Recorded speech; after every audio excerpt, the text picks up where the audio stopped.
Ayer tuvo lugar el último día de audiencia del juicio contra la China. Se trata de una mujer migrante venezolana de 43 años a quien se llama la China para resguardar su identidad. El viernes obtuvo la prisión domiciliaria, pero hay que decir que fue luego de casi 2 años en el complejo penitenciario de Ezeiza, imputada por el delito de homicidio agravado por el vínculo. Sí, Agus, si te parece, repasemos brevemente por qué se le inició el juicio a la China. La noche del 15 de diciembre del 2020, ella sufrió un dolor muy fuerte en sus ovarios, luego por la mañana expulsó lo que pensó que eran coágulos de sangre. Ella lo asoció con molestias y pérdidas de sangre que ya eran habituales en su rutina menstrual. Entonces decidió de alguna manera deshacerse de la ropa de cama porque la había manchado. Lo que no sabía la China era que estaba embarazada y que lo que había atravesado había sido un parto en avalancha, que se llama así cuando el parto es abrupto y se expulsa en el mismo momento el feto con coágulos de sangre y también la placenta. Así es, repasemos también cómo llega a juicio esta causa, ya que un cartonero encontró las sábanas en la bolsa donde la China había tirado las sábanas manchadas y dio aviso a la policía de lo que creía que era justamente un feto. La policía, ¿cómo llega hasta la China? Esto es también bastante insólito, es a través de revisar las cámaras que estaban ubicadas en la calle. A partir de ahí empieza un verdadero hostigamiento sobre esta mujer migrante. Comenzó un proceso penal por el que la detuvieron en diciembre de 2020. Como decíamos al principio, en estos días se está llevando adelante el juicio oral que comenzó el 13 de noviembre, aunque todavía falta que fijen las fechas para los alegatos finales y la sentencia. Hay que mencionar también que el marido de la China había estado imputado en la causa, pero en marzo de 2021 se lo sobreseyó por falta de pruebas. Sí, también recordemos que la China es madre de 2 hijos y ya había atravesado por episodios obstétricos similares en estos 2 embarazos y también en otros embarazos que había cursado, y en definitiva, ni más ni menos por lo que se la está acusando, es justamente por una emergencia obstétrica. Incluso podrían llegar a encontrarla culpable del delito de homicidio agravado por el vínculo, que tiene como pena prisión perpetua. Para entender un poco más sobre este caso y analizarlo más en profundidad es que estamos en el estudio con Rosana Fanjul. Ella es integrante de la Comisión Libres Las Queremos de la Campaña Nacional por el Derecho al Aborto. Rosana, te agradecemos que hayas venido al estudio de Barricada TV. En primer lugar, quería consultarte qué es el concepto de violencia obstétrica y por qué es que se aplicaría en el caso de la China. ¿Qué tal? Buenas tardes. Sí, violencia obstétrica es cuando una persona tiene una emergencia médica, tiene que tener una atención y tiene que haber un protocolo de atención para cada patología diferente que vamos pasando las mujeres. En este caso, ya ella viene con un antecedente desde que ella por primera vez, digamos, tuvo su primer periodo. Toda su vida fue atravesada por estos eventos. Ella siempre ha tenido coágulos de sangre del tamaño de todo lo que es el útero.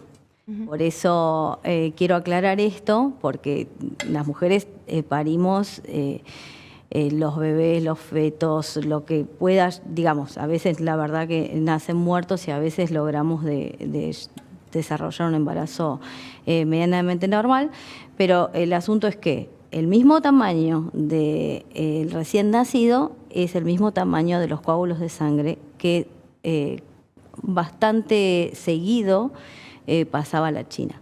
Entonces esto era algo habitual para ella, digamos, no era una cuestión ajena. Ella se impresiona con la sangre y bueno, como algo siempre ya habitual y ordinario, cuando le ocurría no quería ni mirar, sacaba todo, limpiaba y no lo vio. Es así, porque la gente se pregunta cómo no lo vio. Y es una bolsa, ella expulsó la bolsa con todo.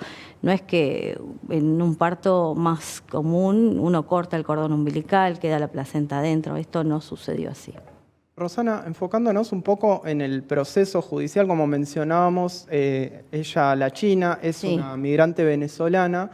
Te queremos preguntar si en ese sentido pensás que su condición de migrante influyó en el hecho de haber tenido una prisión preventiva, por casi 2 años, pese a que claramente no le correspondía. Por supuesto, por supuesto. Ustedes recordarán o habrán visto cómo la policía trata a los senegaleses en Avellaneda o en los lugares que están los manteros, esa brutalidad policíaca que está en la Ciudad de Buenos Aires. Esa misma forma fue la que se trató al marido de la china. Primero lo han perseguido con una moto, él pensaba que le iban a robar porque, bueno, vienen de Venezuela, que estaba ya un clima bastante hostil en su país, entonces él percibió que lo perseguían. Cuando llegó a la puerta de su departamento ya lo esposaron, lo tiraron al piso, lo golpearon.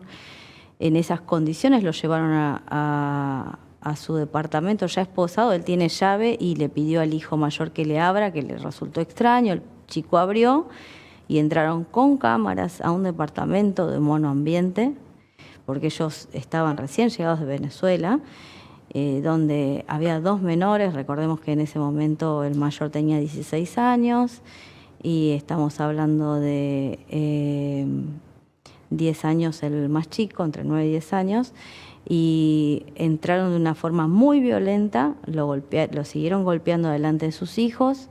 Lo mismo ocurrió con ella y con cámaras adelante de 2 menores. Eso es una hazaña y nosotros como argentinos no los vivimos eso. Ustedes saben que si nos detienen por alguna cuestión no vivimos esa situación con tanta cantidad de policías y con tanta golpiza y encima con una cámara grabándote al lado. Eso me parece que muestra mucho el criterio que tiene la policía de la ciudad, ¿no? Sí, hablábamos fuera de cámara también en la celeridad en que se pidieron esas cámaras de seguridad de la cuadra, a través de las cuales identificaron a la china. También queríamos consultarte cómo sufrió esa violencia una vez que fue arrestada, porque también esa violencia siguió una vez que ella estuvo. Bueno, yo quiero relatar algo puntual que ustedes no lo comentaron, pero que es la esencia de todo esto. Es que cuando el cartonero encuentra al feto con la bolsa y todos los apósitos, todos esos desechos, se llama a la policía y la policía llama al SAME. El SAME le hizo RCP y le indujo oxígeno. Y como ustedes saben, en Sudamérica, en la mayoría de los países de Sudamérica, se utilizan unas pruebas muy primitivas y con muchas fallas. A nivel mundial no se utilizan únicamente en estos países, que es la dosimetría pulmonar y que mide si tenía oxígeno o aire. En realidad no diferencia si está inflado o no el pulmón, y obviamente está inflado porque hubo una inducción de oxígeno. Entonces, lo primero que había que haber revisado es haber realizado una buena autopsia. Hay estudios que pueden determinar otras cosas, pero por suerte en el desarrollo del juicio, de esos médicos que intervinieron en un primer momento, no sabían que le habían inducido oxígeno. Entonces, entre las excepcionalidades que hay, se pudo por lo menos insertar lo que sería el beneficio de la duda, de que no se puede afirmar un nacimiento con vida. Y el estudio patológico fue muy claro que justamente se produjo el parto en avalancha porque había sufrimiento fetal, había hipoxia, que es una asfixia del feto, y había hematoma placentario, había una seguidilla de cosas que es muy poco probable que si hubiese nacido con vida viviera más de 5 minutos.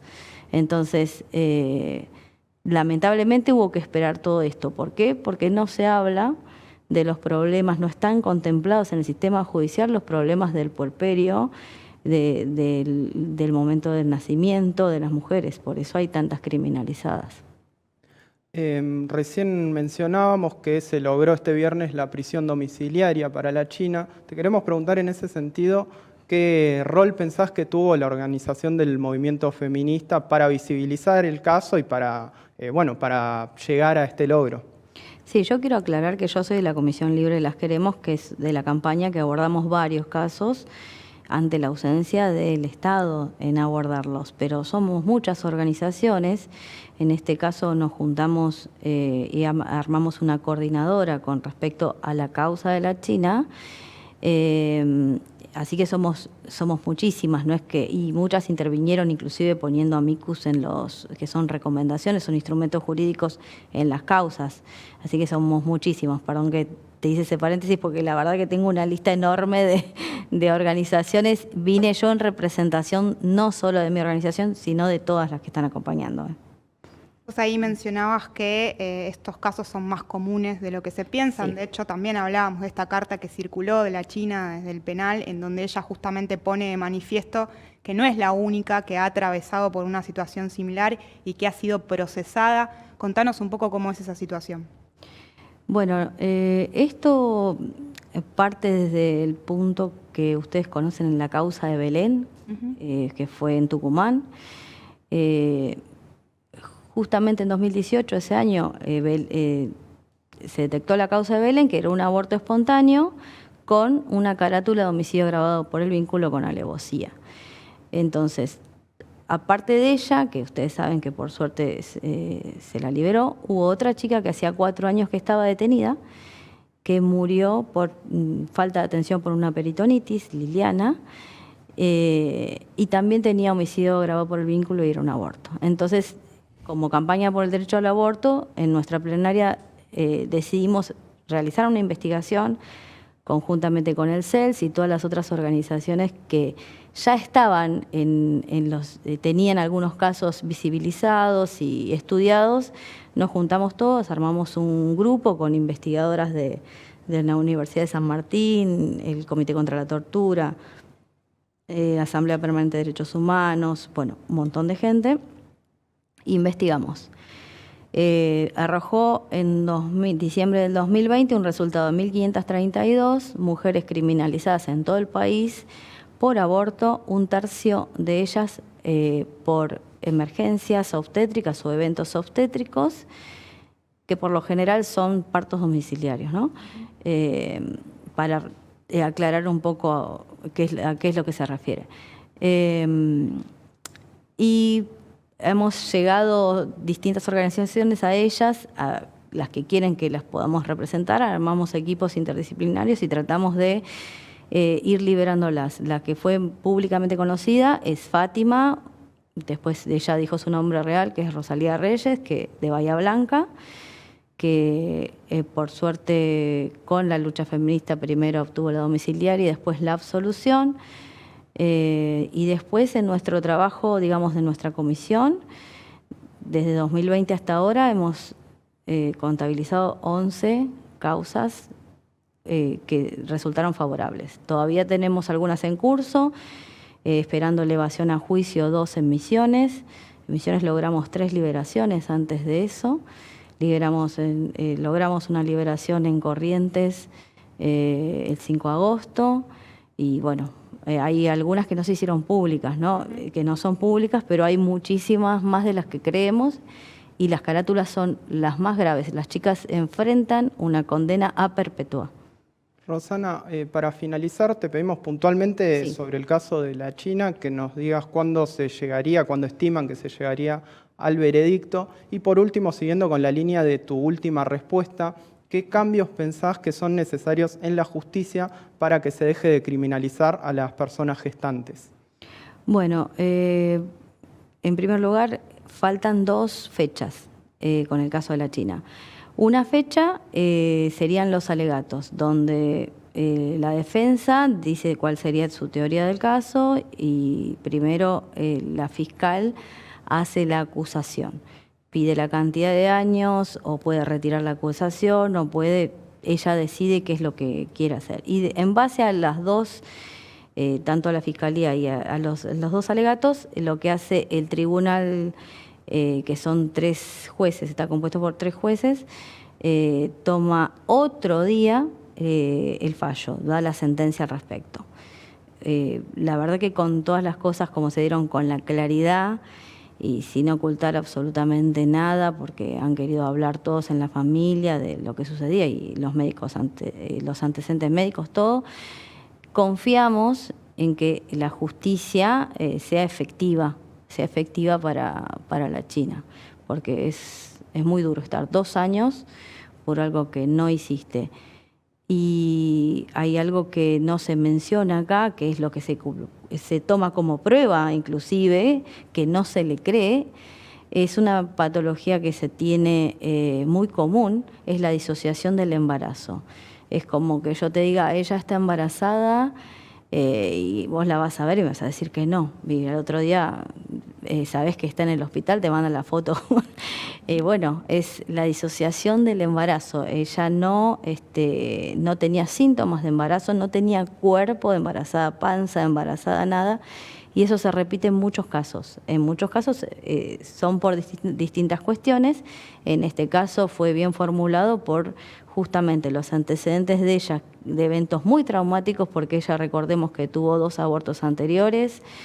Ella tiene inclusive uno que nació fallecido, lo cremó y tiene su urnita con los restos, así que es una persona muy creyente y que en ningún momento hubiese hecho algo de lo que se le acusa, ¿no?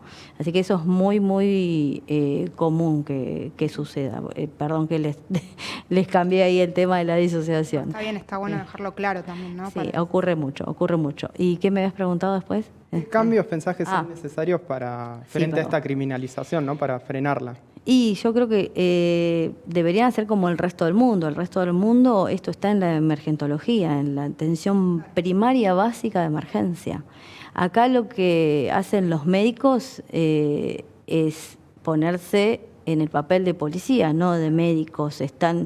Primero van y hacen la denuncia o piden que la esposen y después la atienden. Hay un prejuicio como policías de la moral y no como lo que realmente se han recibido, que es para la atención médica. Hay una falta de preparación.